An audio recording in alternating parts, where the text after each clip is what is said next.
R&B Money. We up. Tank. J Valentine. We are the authorities on all things R&B. What's going on, ladies and gentlemen? This is your boy Tank from the R&B Money Podcast, half of the pod, me and my brother Jay. First of all, we want to say thank you so much for always tuning in and for subscribing to the R&B Money Podcast to get the information that we're trying to give you. Just want to give you an update on a new episode coming out featuring Trina, the baddest. We had some technical difficulties, and you know we like to give you all of the excellence. You know we like to give you all of our segments and everything that we do to make it a really cool episode. And unfortunately, we had some technical difficulties with this particular episode. But in regards to not wasting this woman's time, who came down to South Beach and gave us a hell of an episode and gave us her time free of charge, we're going to give you what we have because her time deserves that kind of respect. And we want our fans to at least get what we have and hear what this awesome woman had to say. So thank you for tuning in. This is the R&B Money Podcast, man. Make sure you subscribe. The authority on all things R&B. Ladies and gentlemen, my name is Tank. I'm J Valentine. And this is the R&B Money Podcast, the authority. Yeah, tell them. On all things R&B. Yeah. The Miami edition. Now, when you come to Miami, you better pull over. Whoa. why you pulling over? Because it's too fast. Listen, you got to tap in with the soil. The originator. Yeah, where it all began. Where it all began. Yeah, Y'all talking that shit now. Yeah. She been talking that shit. Give it up for Trina in the building. Yeah. Been talking it. Hey guys. You've been doing this. Been doing this. Done that. How does that feel, like watching this new generation just kind of like pick up the pieces that you've just kind of inspired and just run with it in such a way and be recognized in such a way, because you were a standalone. You were by yourself talking like this. And now it's like it's common. It's what you're supposed to do now. Yeah. It's just like I just look back and I just see all the new artists, the girls and stuff, and I could see like the form of inspiration or like the drive, the hunger, like the sassiness, I want to be the boss, I want to get my money up, my bags. I see all that, Yeah. And every day is just constantly growing. It's a new generation of it growing every single day. It's wow. Do you get those calls and get those DMs and like, you inspired me to do this and you are the reason? I get it all the time. Yeah, I get some of that, but it's like the way they start the sentence is like Unk. I'm like, I thought you embraced Unk at this point. I embraced it now, but in the beginning it was like OG, you didn't like Unk. You didn't like it. You know what I'm saying? I was like, man, I'm still coloring my hair. You know what I'm saying? With the rewind, the time, I'm still I'm at the pool party, like, and they're like this, hey, how'd you get in here? Like, who? Oh, shit. I bought a table. Oh, okay. The older section is, hilarious. First of all, thank you so much. Thank you so much for coming. We appreciate and value your time. Yeah. For you are still cooking in these streets as we are on a show later on this week together. Yes. And it's dope to be on the show with you. I want to ask you about the beginning. I want to ask you about the beginning of Trina and you being in this Miami space and coming to terms with the fact that I have a gift, I have something to offer, and let me show you what that is. When did you identify that? In the beginning, before even you guys knew me, I knew that. I just kind of came up like that. I came up around a lot of women that were entrepreneurs, hardworking, successful women. My aunt owned a bank. So, your aunt owned a bank? Yeah. Oh, shit. Yeah. My mom's sister, she owns a bank. So what's the name of that bank? She passed away. This was years ago. I was real young. So I just kind of grew up in like the surroundings of just women like always leveling up, you know, businesses, just seeing women be really profound, like taking care of themselves always.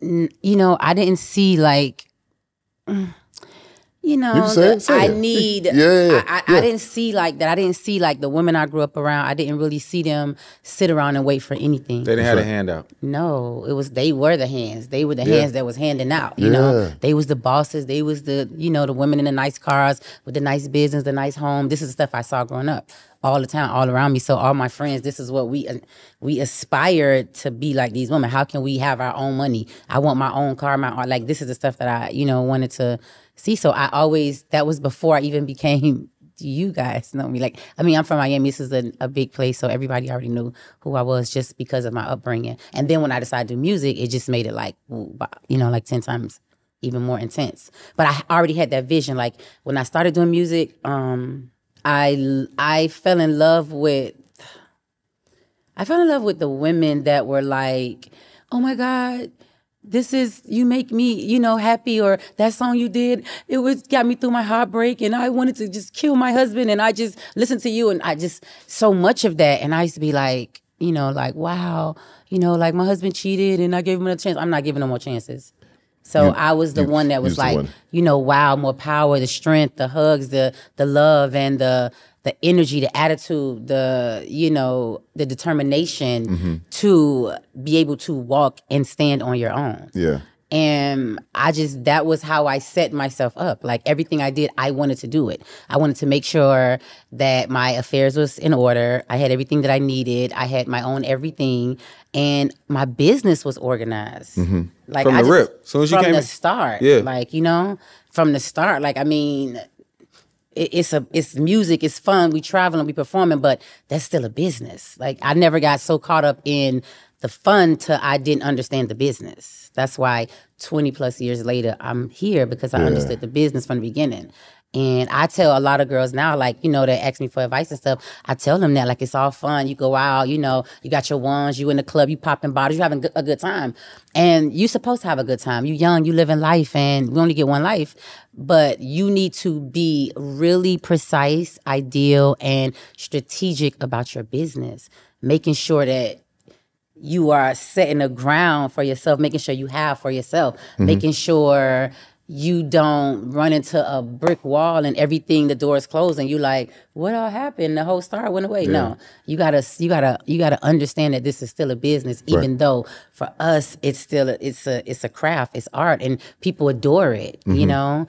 And you do it for as long as you feel until you say, I don't want to do it no more. That's right. And that's still like running a business. I work for self. Di is self-employed. Di must get up for self and run and handle her business. Yeah. So that's just how I kind of started. So as you talk this boss talk, I love it. I love it. Which is very exciting, right? Yeah.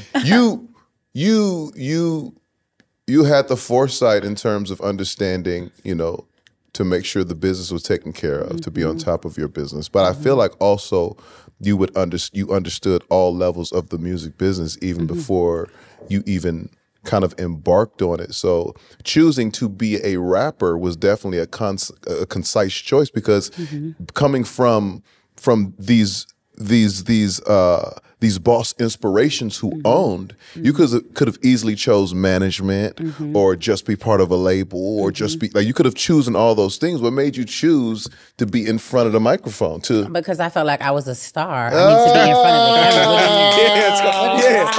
Talk that shit. This is like, this is the main stage. This is not the preview. This is the main stage. So yes, I always felt like that, you know, like I was just always the leader of the pack. Even with all my friends, my girls, I'm the person in charge. Yes. I'm making sure everybody outfits look a certain way. We going to this spot. We gonna sit in this section.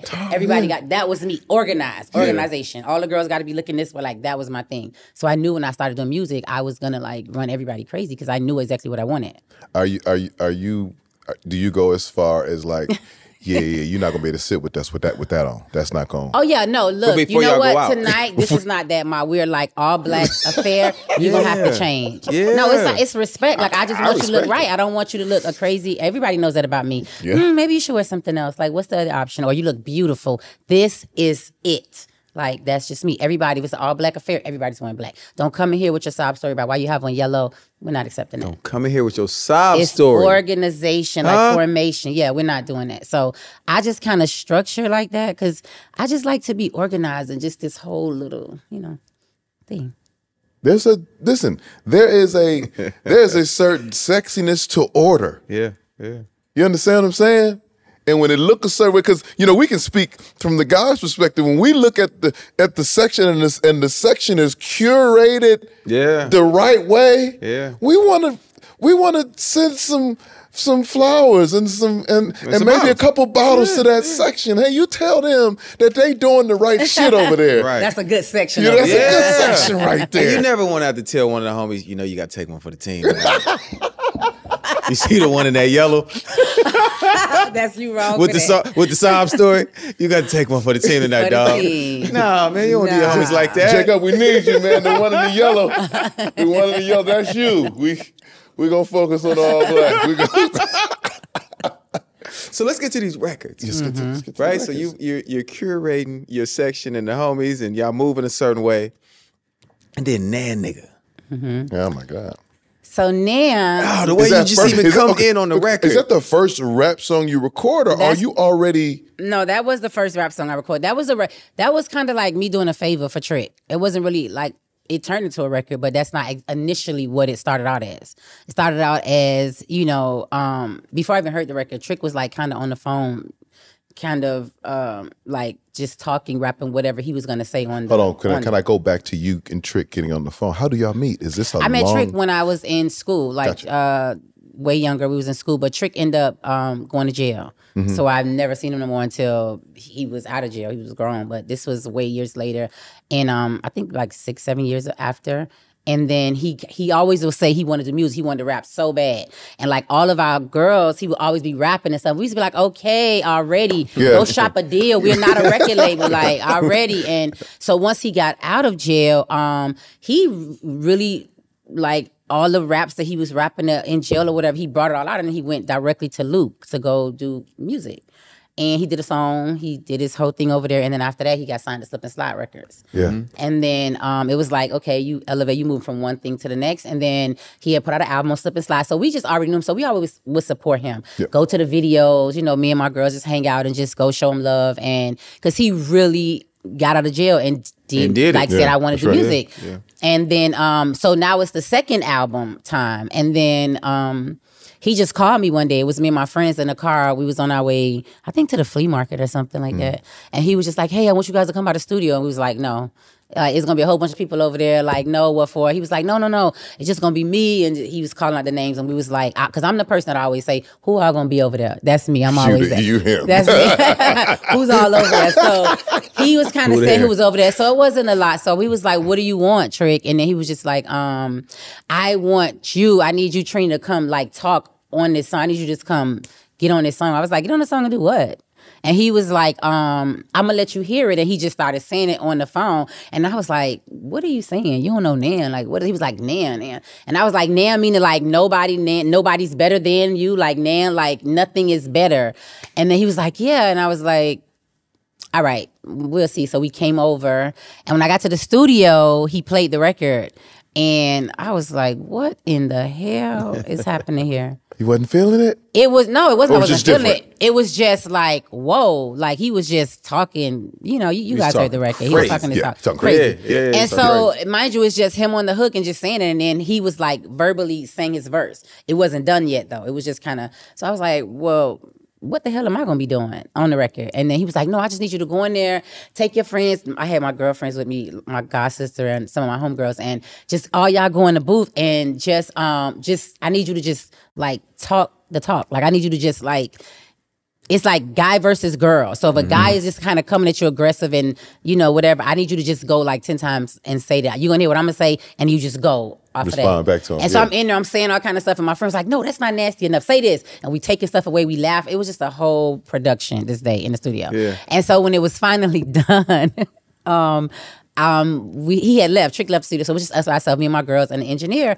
And so when it was done, we called him and told him it was finished. And then he came back and heard it. And then he called the label owner from the Slip and Slide Records, and then he heard it, and he was like, "That is not Trina." And then we was like, "Yes, it is." And then the rest was history. I got to deal with Atlantic Records from the song, and So you weren't even trying to. no, they were trying to sign me for a couple months, like 3-4 months to the label. I was like, no, I'm just doing a favor. I don't know. I was like, Oh, no. you said no at first too. Yeah, I was like, no. I was like, I just went to talk and do a favor, like, Yeah. and, you know, just talk my talk. Like, you know how you hear songs and you hear a girl, somebody in the background, they arguing. She's not actually an artist. She's just somebody in the background or somebody you know, your friend, and she just, and then they were like, no. And Atlantic Records was like, who is that? And it was like, I kept saying no. They were harassing me days and days and days. They were harassing. Yeah, so I went to perform. It was Trick's birthday party right after.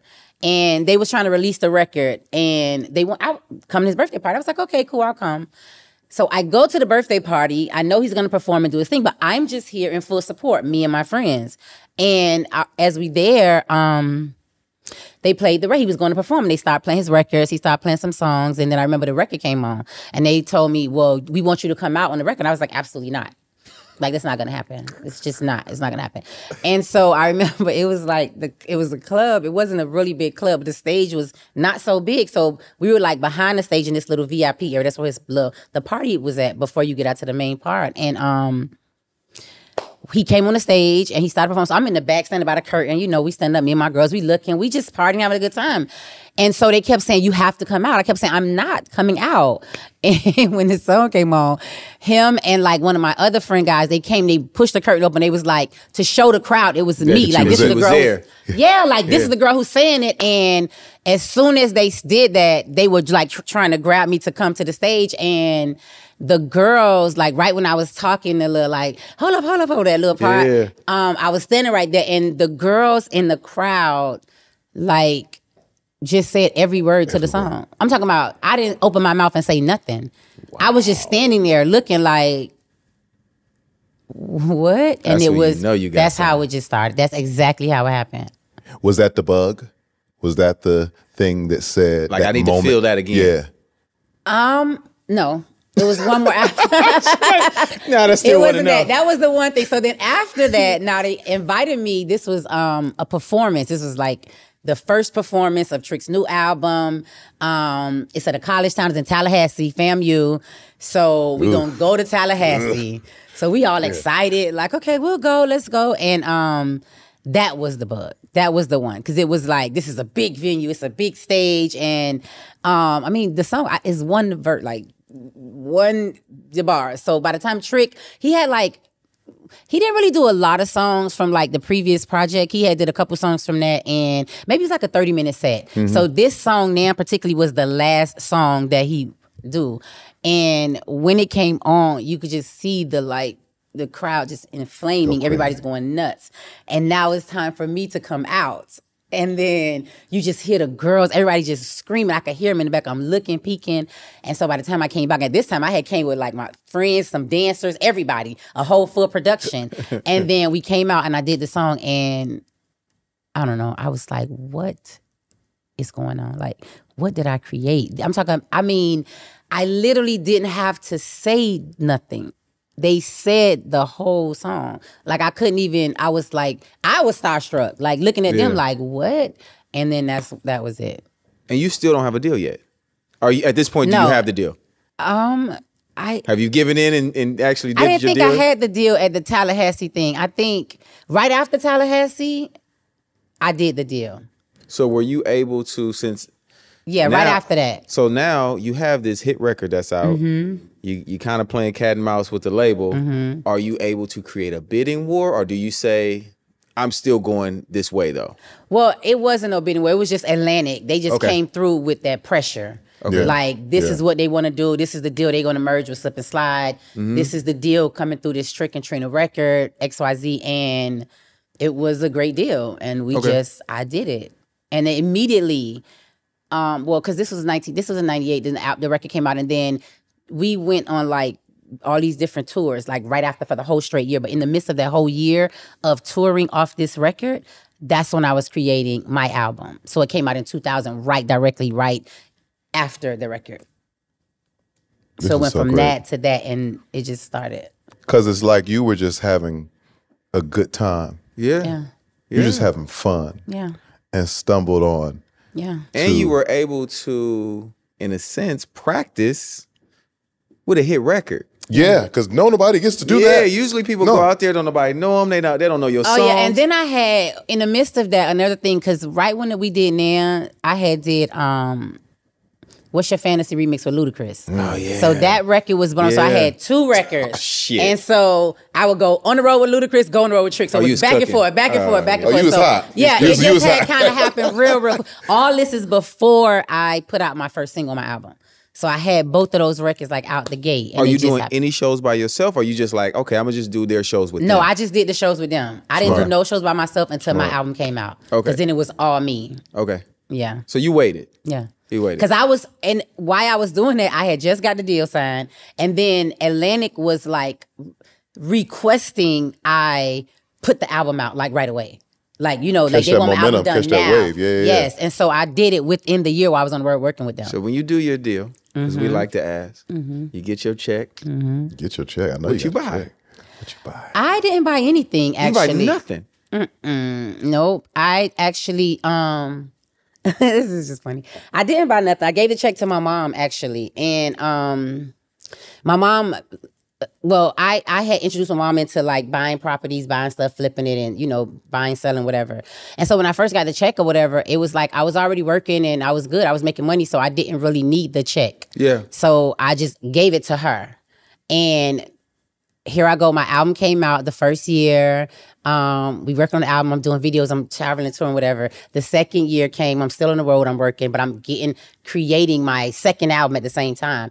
And by the time the second album had dropped and came out, I believe it was like when the album came out, I want to say, like right after, like I had like a album release party or something or whatever. And then my mom gave me the check back, but it was double the money. She just doubled it, like whatever she was flipping out, put it there. So I had like a double check. So I just really had it. I didn't have a use to like, I didn't have a use to like get nothing, because I kind of had everything. Like I had 3 cars, I had a house, I had everything I wanted. Like I was just young, traveling the world, doing what I wanted to do. I didn't, you know what I mean? I didn't really need nothing like that, except but just live life, wake up, and get the album done. I'm glad you didn't buy rims like Tank. Well, yeah, you got to buy rims. Rims for your car, right? She said rims. Car with no rims on it? I had some rims. They come with rims, bro. Listen, let me tell you something. First of all, I'm in L.A., you know what I'm saying? And in L.A., if you got a rim, she was in Miami. If you got listen, the culture was different. Yeah. No, it's not. They got the dunks. See, I wasn't into that. That was more like a guy's thing, the dunks and all that down here. That's a big thing for us, but as a boy, I had to show up with that shit on my car. And when they gave me my first check, no, I didn't have nowhere to live. Absolutely not. So you didn't double yours? No, I didn't double mine. But I doubled up on them rims. I promise you that. I put them low and hard LD1s on that GS300 black on black platinum edition, nigga. And they saw me. Go ahead, look at the camera and say, hey, kids, I wasted mine. Yes, kids, please don't buy rims. No. Because, you know, you go through because they come with rims. You go through a tire month and don't go to all the strip clubs. Pick one. Just pick one. We try to be an informative pod. We try to be an informative pod. Okay. But I had fun. Shout out to the Nexus Gold Club. Shout out to Legs. Shout out to Michelle Triple X and Trish. Shout out to Peanuts. Hey man, all right, man, get out of there, man. Okay. Anyway, so give me just your disposition and how you're feeling going from, okay, yes, I'm just jumping on stage with Trick. I'm just jumping on stage with Luda. Now it's just your name on the marquee. Yeah. It's just you. How are you feeling at this point? Because from what you've stated, you've already felt bossy, right? Yeah. But now this has to take your boss level to a whole. I was out of control. I was out of control. No, I just felt it just really like separated me, you know, from what I was already doing to what I just already wanted to do myself. Like, I'm in charge. The ticket is about me. So everything I'm bringing to this show and to this platform, I'm doing it on my own. Like, I'm calling the shots. I want the sound to sound like this. I want the stage to look like this. I want dancers. I want, you know, like Trick ain't really have dancers and stuff. He was just a guy. He just get up there and rap. I wanted a production. So I want to turn it different. And yeah, it was different. So did you hire from within, like as far as from Miami, or did you like do the whole, who's the biggest choreographer? Well, you know what? I did it kind of here first because we have a lot of we had a lot of great dancers. That's a lot of great dancers. You know, they travel, they dance here, they dance Atlanta, they dance California, like all the, you know, artist videos and tours and stuff. So I already came in with that. Like Miami is a big known place for dance teams and dancers. Yeah. So that was easy to find. That was easy to get that. So yeah, I kind of constructed that. That's like right here. That's dope. I love that. And your first solo tour is with who? Myself. It was myself. But you didn't have to really. So you didn't have to do the promo run though. She did the promo run with. I mean, as far as like, but you did that with Trick and with Luda. I'm saying once your project came, you were already getting paid to do shows. Yeah, but I still did promo though. Oh, you still did it though. I still did a lot of promo. Come on, yeah, because once I did my kids that don't want to do promo these days. No, you promo definitely. I definitely did promo. I definitely did those radio dates. Yeah. I definitely did those. You know, go to the radio station, show love. Whatever they needed, I did that also. Because then again, when it was my album, and then you know I did my single, and then I had my single with Kelly Rowland, and so it was definitely mandatory for promo. It was definitely like a marketing strategy behind it. Mm-hmm. And I definitely had to still take, like, it was dates that I would be booked. It was for me to like perform, but I would take radio dates in with that also. I had to. And I mean, I didn't care because sometimes I would do 2 shows in a day. Yeah. Sometimes. So I'll do a show, 2 shows in one city, or 2 shows in one city, another show, or after party somewhere else, or a show here and a show somewhere else, fly here or drive here. So it was kind of like every day, you know? So I added promo into that with radio, like kind of on the run. I didn't have a problem with that though. I think like when we were talking about, you know, just younger artists and artists who've kind of in this new generation have more subscribed to online promo versus in-person promo. Like there's a difference in touching the people. Huge difference. In those artists who've actually gone to all those B and C markets and left their mark there, because I know for a fact you can go anywhere down south and get you can go anywhere and get a bag. And that is a result of those promo runs, man. Just going to touch the people, doing those luncheons, showing up. Listen, I done shown up to where they doing the hair, to the hair salon. I didn't listen. We had a in Chattanooga. No, what not Charleston, South Carolina. Fill up your tank with tank, and I was pumping the gas. This was 6 in the morning, but it's a line as far as I can see. And I am pumping gas. I'm shaking hands and there's no babies this early morning, but I'm shaking hands and giving hugs at the gas station. And I think, you know, for us coming up in those times, I think that's been a saving grace and the difference in us being able to stand the test of time, because we're connected to people. We're not just connected online, but then you add the fact that you have legendary music and you have legendary persona, which I think these new young female artists are snatching pieces of and trying to, you know what I'm saying? Yeah. No, I love the way that you've embraced all the newer artists too that have come along. You know what I mean? Because everybody isn't always receptive of, you know, what's coming. But I feel like it's done nothing but continue to push you higher up, because you just move in such grace. Yeah, it's really cool to watch and really cool to see and see, you know, all the artists that have come after you celebrate you. I'm watching it like in real time. As soon as they start talking, they're like, and Trina. Yeah. And it's really, really cool to see. But the things that you've done early on too, with you and Trick Daddy had the most amazing chemistry. Like you said, with the back and forth with records like Shut Up and Take It to the House. Like, y'all got records that they still play right now. Right now for sure, but even just like get the arena going records. How did it feel to have a record like that? Like a Take It to the House where you any football game you go to, basketball game, anything, sporting event.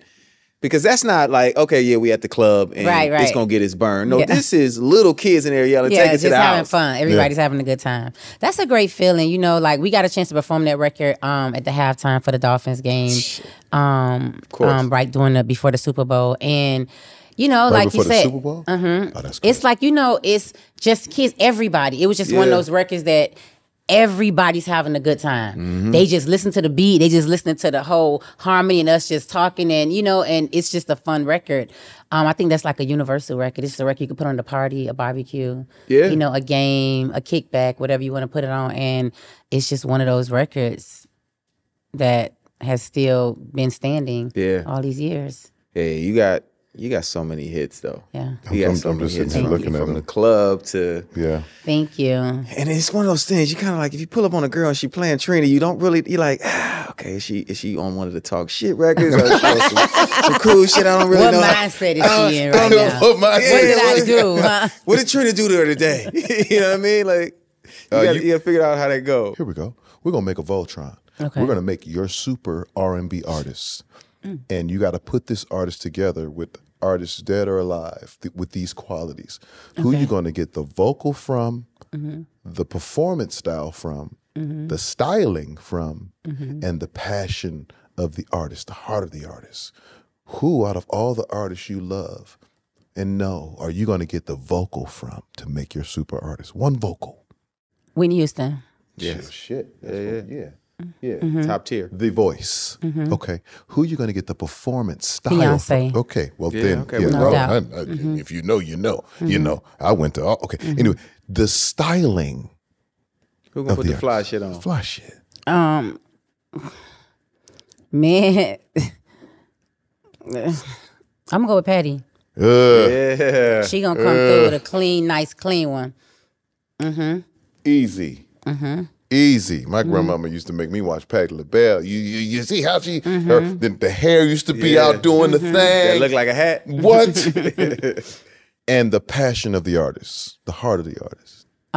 Passion, heart, passion. I'm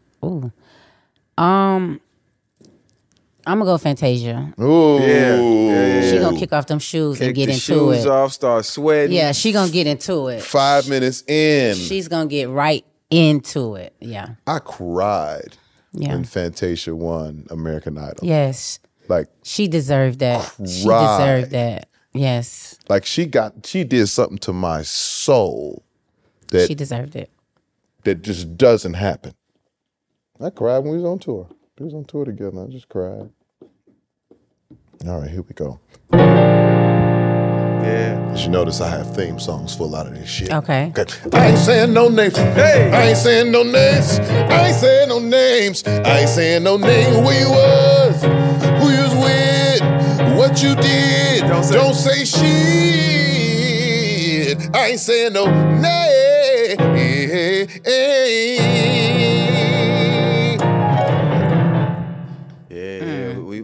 We're here now. We're here now. We are here. Special segment Special. of the show. It's called I Ain't Saying No Names. Where you tell us a story, funny or fucked up, or funny and fucked up. Okay. The only rule to the game is you can't say no name. Okay. Okay, we are in Los Angeles, California. Right. It is my birthday weekend, and we are about to turn up. I am with the hottest chicks in the industry. Yeah. Legend, superstar. One is so big, it's just iconic. Okay? Okay. I decide to go out with my friends. I'm calling everybody up. They not answering everybody. I'm thinking like, nobody's reaching back out to me. We all up here. I go shopping with my friends. Me and my friend go shopping. We go a couple places. We go to the store. We go Rodeo Drive. We go to Melrose. We get food. We walking around. We shopping. We leave. We come back to the hotel. All my stuff is all over the bed and stuff. I'm sitting in there. Couple celebrities is in here, my friends, and we're just here. And all of a sudden, we're just getting ready. It's my birthday, so everybody's getting ready to have a good time. We got to get dressed, whatever. And all of a sudden, there's like a knock on the door of the hotel, and I'm like, what the hell is that? And some of my friends are, they drinking, they just vibing, they on the balcony, having a good time. So I'm like, hey, somebody's at the door. And they go to the door like, hey, it's like security. I'm like, what the hell is going on? Like, So I say, well, open the door. I'm in the room. I'm hiding in the room or whatever. And they come to the door. It's like two like police guys and like another guy looked like the hotel owner or security or whatever. And they go, they ask me for my name. And so my friend is like, yeah, she's here. What's the problem?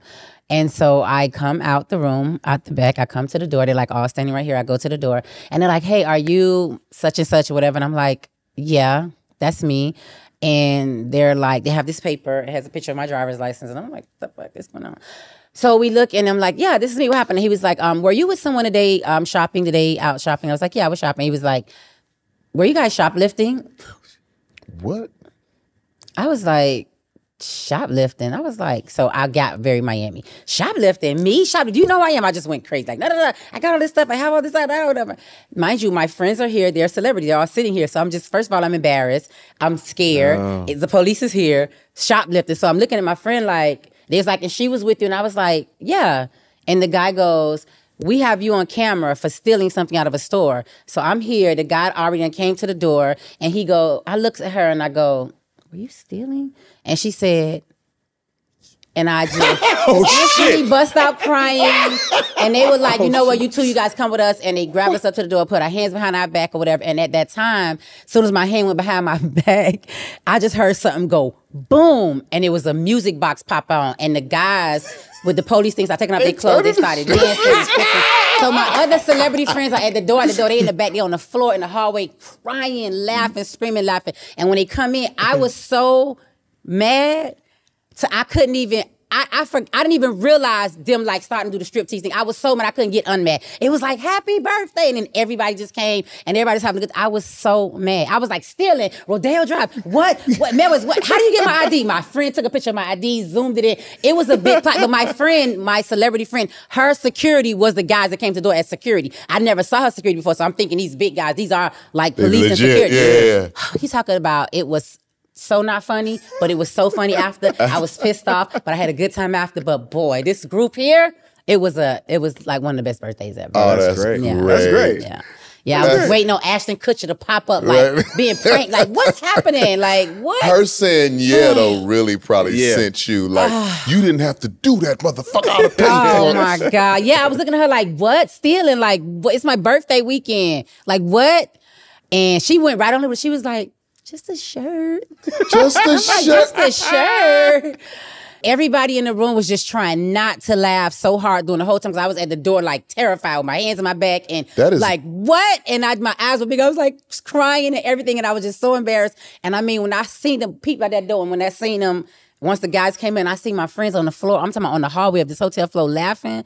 Oh, I was too pissed off with them, but it was a good day. You didn't get to enjoy I didn't even care about the striptease. I was just over it. I was too mad to enjoy. I was just like, I couldn't even have fun right then because my heart was beating like shoplifting, arrested, LA. Wait, whoa. We have to have a miscommunication. And then, that's what happened. So that was like the little trick that happened to me. I am the baddest. Do you know? Shopping, stealing. What? I have all my receipts, my purse, my credit card, all my bags. Like, it is my birthday. Like, yeah, but that was one of the things that got me. That was a great story. That is a great yeah. Shout out to the friends that we're not gonna say their names, but shout out for y'all putting Can't that on. say the name. Shout out to the friend that off. said they actually stole something too. That could have turned into a fight like a motherfucker. I know how that could have went. Yeah.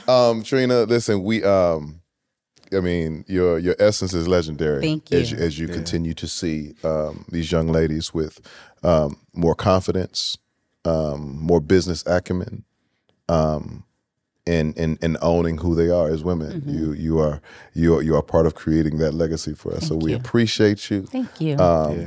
We can't wait till I'm gonna put a date on it. We can't wait till June.